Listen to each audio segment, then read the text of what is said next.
Hey guys, আমি তারেক হাসান। স্বাগতম সবাইকে।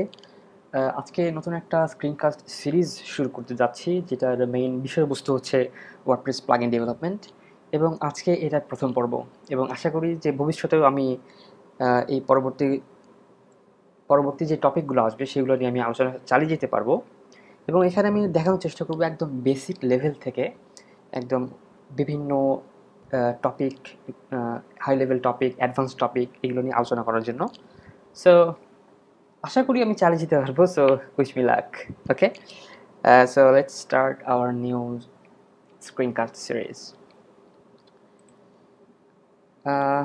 এখানে আমি একটা একদম নতুন একটা ওয়ার্ডপ্রেস ইনস্টলেশন দিয়েছি। এর ঠিকানা হচ্ছে wp.dev। যারা দেখে মনে করছেন যে এটা আবার কি ধরনের অ্যাড্রেস হলো, এটা আসলে লোকাল একটা আমাদের লোকাল হোস্টে সেট আপ করা। যারা অ্যাপাচি ইউজ করেন তাদের জন্য এটাকে বলা হয় ভার্চুয়াল হোস্ট। এবং যারা এনজিনেক্স ইউজ করেন তাদের জন্য এটা হচ্ছে এনজিনেক্স সার্ভার ব্লক। হ্যাঁ, এটা দিয়ে আপনি আপনার লোকাল হোস্টের যে কোনো ইউআরএলকে আপনার কাস্টম যে কোনো ইউআরএলে ট্রান্সফার করতে পারেন। সো শুরু করা যাক। তো ওয়ার্ডপ্রেসের প্লাগইন ডেভেলপমেন্ট শুরু করতে হলে আপনাকে যে বেসিক রিকোয়ারমেন্ট যেটা থাকতে হবে সেটা হচ্ছে আপনাকে পিএইচপি জানতে হবে। ওপি জানা মাস্ট না, কিন্তু পিএইচপি অবশ্যই জানতে হবে, কারণ আপনি যদি প্লাগইন ডেভেলপ করতে চান, ওয়ার্ডপ্রেস যেহেতু পিএইচপিতে লেখা সেহেতু আপনাকে পিএইচপি জানা মাস্ট। সো এমন না যে আপনি ওয়ার্ডপ্রেস প্লাগইন শিখছেন, শেখার মধ্যে আপনি পিএইচপি শিখে ফেলবেন, এমন কিছু না। আপনাকে আগে উচিত যে আপনি পিএইচপি বেসিকটা শিখে ফেলেন, তারপরে আপনি ওয়ার্ডপ্রেস প্লাগইন ডেভেলপমেন্টে চলে আসেন। That would be much better. এখন আমার এই ইনস্টলেশনটা দেওয়া আছে আমার ডেস্কটপে, ওয়ার্ডপ্রেস ফোল্ডারে। সো প্রথম যে ফরজ কাজটা সেটা হচ্ছে আপনি wp-config.php ফাইলটা ওপেন করবেন। হ্যাঁ, ওপেন করে এই wp ডিবাগ যেটা আছে, এটা প্রথম ডিফল্ট ফলস থাকে। হ্যাঁ, তো আপনি প্রথমেই ট্রু করে ফেলবেন। এটা হচ্ছে প্রথম ফরজ কাজ। এটার কারণ হচ্ছে যে আপনি যখন কোনো প্লাগইন ডেভেলপ করছেন, হয়তো আপনার পিএইচপি কোনো এরর থাকতে পারে, ওয়ার্নিং থাকতে পারে, এবং wp ডিবাগ যদি ফলস থাকে, এই পিএইচপি এররগুলো আপনার সাইটে শো করবে না। অর্থাৎ আপনার কোনো আনডিফাইন্ড ইন্ডেক্স বা অন্য কোনো এরর থাকলেও আপনি সেটা দেখতে পাবেন না। এটা হচ্ছে, কিন্তু কারো যদি পিএইচপি ডিবাগ অন করা থাকে, দেখা গেল আপনি কোনো এরর দেখছেন না, কিন্তু যে আপনার প্লাগইনটা ইনস্টল করেছে সে হয়তো অনেকগুলো এরর দেখতে পাচ্ছে। So this is a really bad thing. So the first thing is you have to turn on the debugging. So প্রথমে wp debug ট্রু করে নিতে হবে। এখন আমরা একটা নতুন প্লাগইন তৈরি করা শুরু করি।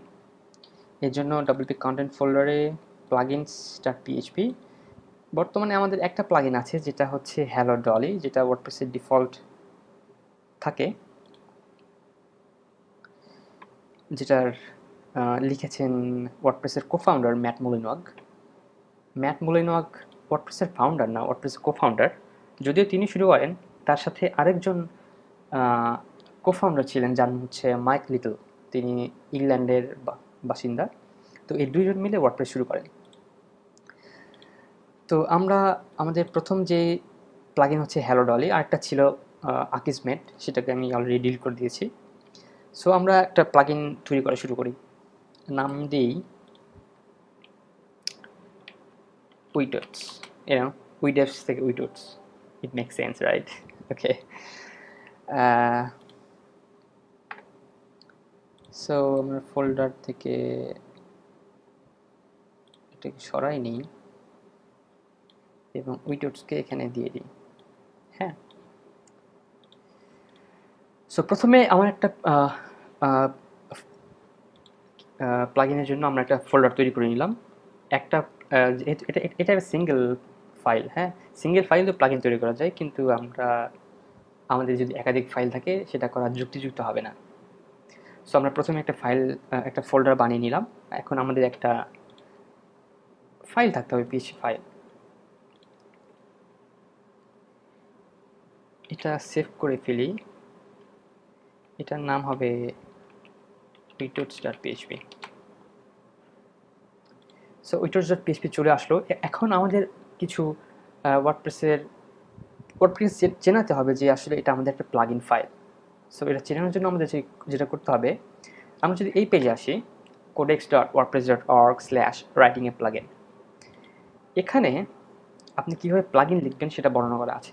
আপনার প্রথমেই যেটা থাকতে হবে সেটা হচ্ছে প্লাগ ইন হেডার ইনফরমেশন, যেটার মাধ্যমে ওয়ার্ডপ্রেস চেনে যে এটা আপনার প্লাগ ইন, আপনি এই প্লাগ ইনটা কে লিখেছে, এর ভার্সন কত, অথরের ইউআরএল সব কিছু।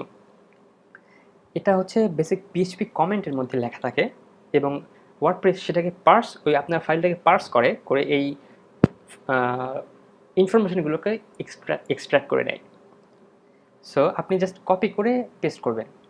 এটা আমি সাবলাইম টেক্সট ইউজ করছি এবং আমার একটা স্নিপেট অলরেডি এখানে বানানো আছে, সো আমি কপি পেস্ট করছি না, একটা পিএইচপি শুরু করলাম।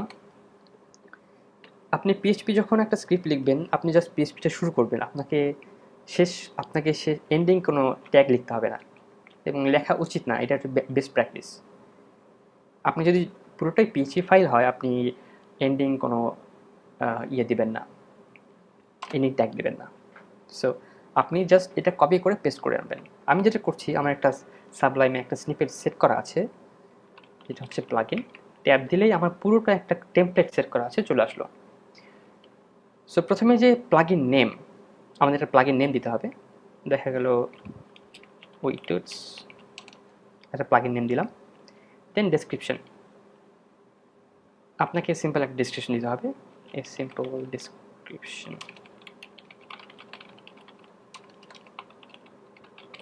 এগুলো হচ্ছে প্লাগইন ইউআরআই।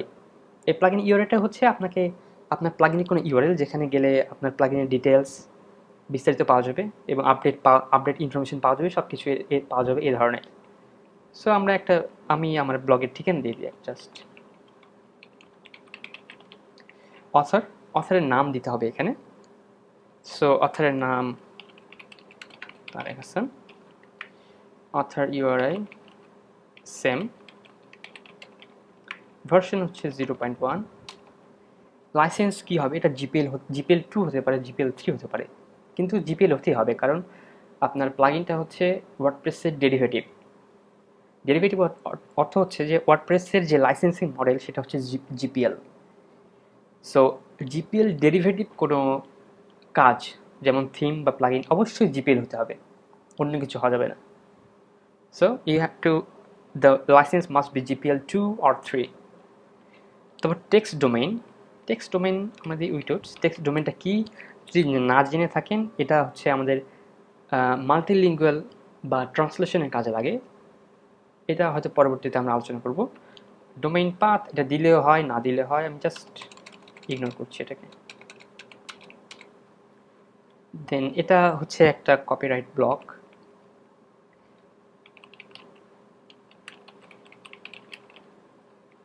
হ্যাঁ, এই কপিরাইট ব্লকটা হচ্ছে আমরা বলে দিচ্ছি এটা জিপিএল লাইসেন্সের টার্মস অ্যান্ড কন্ডিশন বলে দিচ্ছি, এটা না দিলেও হয়। হ্যাঁ, এটা না দিলে হয়, জাস্ট এটুকু আপনার লাগবে আপনার প্লাগইন তৈরি করতে। কিন্তু আমি যেটা শুরু করি যে আমার প্লাগইনের আমি টেমপ্লেট বানিয়ে নিয়েছি, যেটা থাকে সবসময়। সো এটা হচ্ছে আমরা একটা কপিরাইট নোটিশ দিয়ে দিলাম, যেটা জিপিএল 2 থেকে চলে, এর অথরকে এবং কন্ট্যাক্ট করতে হলে কোন ইমেল কন্ট্যাক্ট করতে হবে, জাস্ট এইটুকু। জাস্ট একটা বেস্ট প্র্যাকটিস, দিলে হয় না দিলে হয়। তারপর একটা হচ্ছে আরেকটা লাইন দেখতে পাচ্ছি আমরা, যে if not defined apps path exit. এটাও একটা বেস্ট প্র্যাকটিস। এর কারণ হচ্ছে যদি আমরা ডাইরেক্টলি এই ফাইলকে পিএইচপি ফাইলকে অ্যাক্সেস করি, অর্থাৎ wp content plugins widgets.php, তাহলে আমি একটা ব্ল্যাঙ্ক ফাইল দেখতে পাচ্ছি। আমার যদি অন্য কোনো কোড থাকে তাহলে এক্সিকিউট হয়ে যাবে। হ্যাঁ, কিন্তু এটা থাকার অর্থ হচ্ছে যে ওয়ার্ডপ্রেস যখন আপনার প্লাগইনটাকে লোড করে, এই কনস্ট্যান্টটা হচ্ছে ওয়ার্ডপ্রেসের একটা কনস্ট্যান্ট, যেটাকে অ্যাবসলিউট পাথ, অর্থাৎ ওয়ার্ডপ্রেসের যে ইউআরএল, সেটা ইউআরএল না, ফাইল পাথ, সেটাকে ডিফাইন করা হয়। সো আমরা এখানে বলছি যদি ডিফাইন করা না হয়, অর্থাৎ কেউ ডাইরেক্টলি এই ফাইলটাকে অ্যাক্সেস করার চেষ্টা করছে, একদম এই ধরনের পাথ দিয়ে। সো আমরা জাস্ট এক্সিট করে দিচ্ছি যে আমরা তাকে তোমাকে এক্সিট করতে দিব না, এটা ওয়ার্ডপ্রেস হ্যান্ডেল করবে। হ্যাঁ, এটা একটা বেস্ট প্র্যাকটিস। সো আমাদের মোটামুটি প্লাগইন তৈরি করা হয়ে গেল বলা যায়। আমরা যদি এখন আমাদের ওয়ার্ডপ্রেস প্লাগইন লিস্টে আসি, তো দেখবো আমাদের প্লাগইনটা চলে এসেছে। এখানে আমাদের নাম চলে আসছে, আমরা যে ডেসক্রিপশন দিয়েছিলাম চলে আসছে, ভার্সন, অথর নেম, এবং অথর নেমের সাথে আমার কিন্তু আমার হোম পেজ লিঙ্ক হয়ে গেছে। আমাদের যেই অথর ইউআরআই দেওয়া ছিল এটা, প্লাস ভিজিট প্লাগইন সাইট, যেটা এই প্লাগইন ইউআরআই সেটাও লিঙ্ক হয়ে গেছে। অর্থাৎ ওয়ার্ডপ্রেস চিনে ফেলছে এই ইনফরমেশন দ্বারা যে আমি একটা প্লাগইন তৈরি করে ফেলেছি এবং প্লাগইনটা অ্যাক্টিভেট হয়ে গেছে। ওকে, সো আমরা প্লাগইনটাকে অ্যাক্টিভেট করি। এখন যদি আমরা ইকো হেলো ওয়ার্ল্ড করি,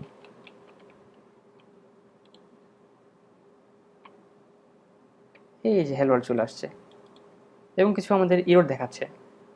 এই ইররটা হয়তো আমরা দেখতে পেতাম না যদি আমাদের ডব্লিউপি ডিবাগ ফলস করা থাকতো। এই ইররটা দেখতে পাচ্ছি কারণ যে হেডার অলরেডি সেন্ড হয়ে গেছে।